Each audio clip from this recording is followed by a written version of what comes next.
Olá, mulher! Que coisa maravilhosa! Deus tem nos acrescentado, Deus tem feito a vontade dele nas nossas vidas. Porque nós temos dito sim, amém. E é com muita alegria que nós vamos hoje estar aprendendo um pouco mais a nossa trilha. Nossa trilha de hoje fala sobre sexualidade. E nessa trilha de hoje nós já estamos pelo YouTube. Que coisa maravilhosa! Olha o que Deus está fazendo. O que começou em um celular, agora está indo para as nações. Então, não se esqueça, compartilhe, toque a vida de outras pessoas. Se te abençoar, se falar com você, então multiplique. Divida com outras pessoas tudo aquilo que te faz bem, tudo aquilo que for bom para você. Vamos lá? Lembrando, somos mulheres, somos um corpo, somos o corpo de Cristo. Vamos lá para a nossa trilha. Sexualidade. Saia do terraço. A nossa leitura está em 2 Samuel, capítulo 11, do 1 ao 13. E o nosso versículo-chave está em 2 Samuel 11, versículo 2. Leia na sua casa e marque. Nós sabemos que o pecado começa exatamente em nossos sentidos, em nossa alma. Por exemplo, o pecado do adultério, ele começa pela porta dos olhos. A palavra nos dá exemplos de pessoas que se deixaram cair no pecado do adultério. E uma dessas pessoas foi o rei Davi. Você deve se lembrar dele como rei de Israel, o grande guerreiro, o autor dos salmos, o homem segundo o coração de Deus, como está em Atos 13, 22. Mas até mesmo Davi foi vulnerável nessa área. De certa forma, Davi, um rei de meia idade, se deixou ficar preguiçoso.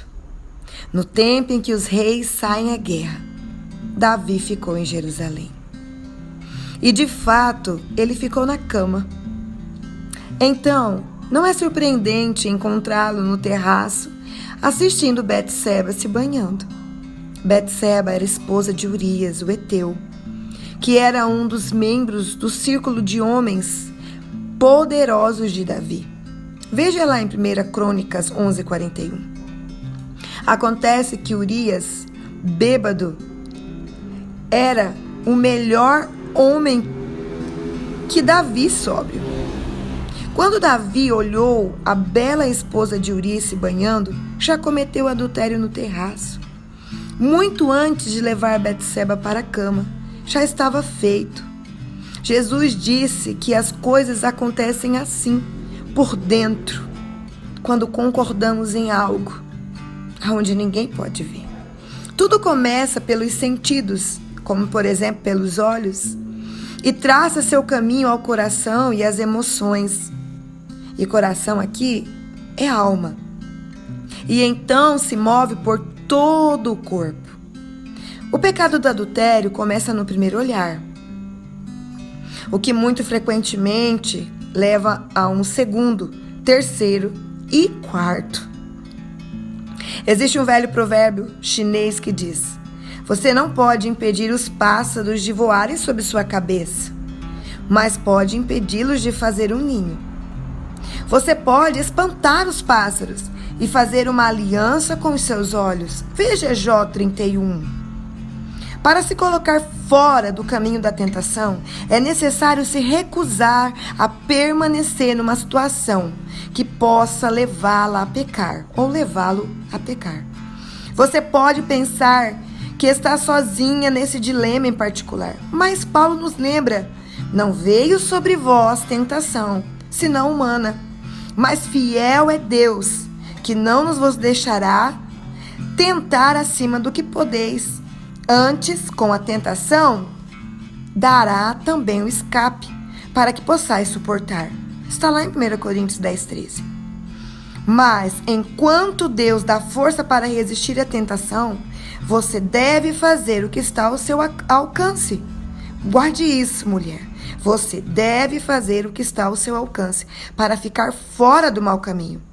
Você pode fazer o que Davi deveria ter feito. Saia do terraço. Deixa eu ler isso novamente para nós. Eu vou me colocar aqui. Nós podemos fazer o que Davi deveria ter feito. Sair do terraço. Eu acho interessante, eu quero pontuar algo com vocês. Queridos, queridas, nós precisamos entender que esse provérbio chinês ele é incrível.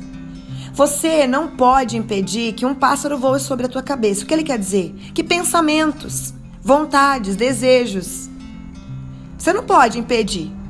Quando você viu, veio. Mas você pode impedir que esse pássaro faça um ninho na sua cabeça. Ou seja, você não precisa acatar esse sentimento, acatar essa vontade, acatar esse desejo, lá onde ninguém está vendo. Você pode fazer o quê? Bate nesse pássaro. Como é que eu vou bater? Olhe para o que Deus diz. Considere o que Deus diz. Considere a presença de Deus. Considere o outro, e principalmente falando de casamento.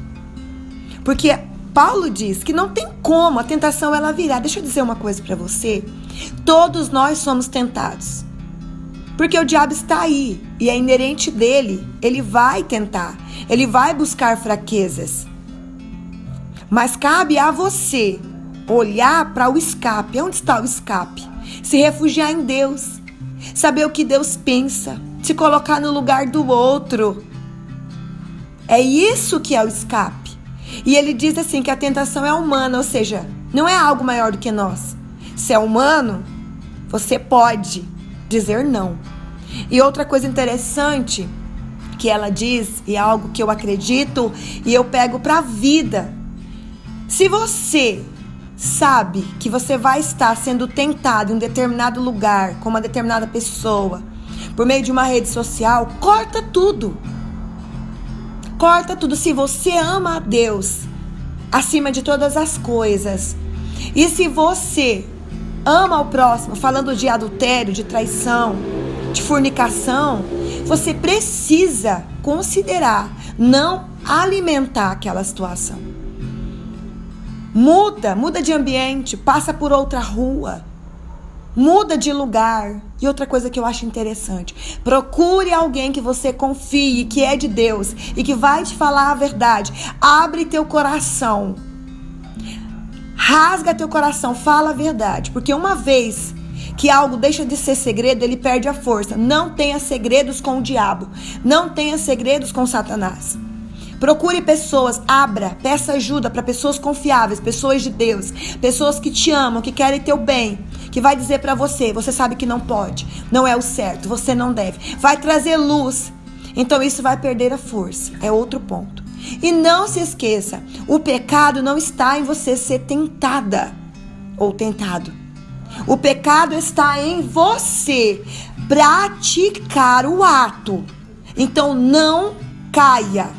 Fique firme, resista, use a tua fé. A Bíblia diz lá em Efésios 6 que os dardos inflamados do maligno, os pensamentos, as ciladas dele, você pode se proteger por meio do escudo da fé, ficando com a palavra de Deus.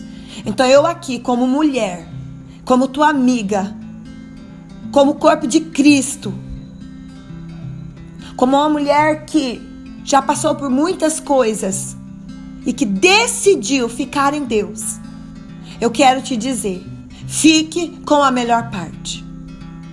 Porque existem coisas na nossa vida que é como você quebrar uma taça. Ela é linda, valiosíssima, mas uma vez que quebrou, não tem como você restaurar. Você vai ter que começar algo novo. Então, e eu digo com relação a adultério, a divórcio, estude. Praticamente todas as pessoas se arrependem. E às vezes aquela pessoa pela qual ela troca o seu cônjuge, ela não permanece. E ela perde algo que ela depois vai considerar e vai dizer: eu gostaria de não ter feito, mas agora é tarde demais. Ok, mulher? Então pense, repense e fique com a melhor parte, fique com a palavra. Considere a Deus, considere o Espírito Santo, considere Jesus, considere a palavra. Amém? E peça para o Espírito Santo te ajudar. Deus te abençoe. Lembrando, somos mulheres, somos um corpo, somos o corpo de Cristo.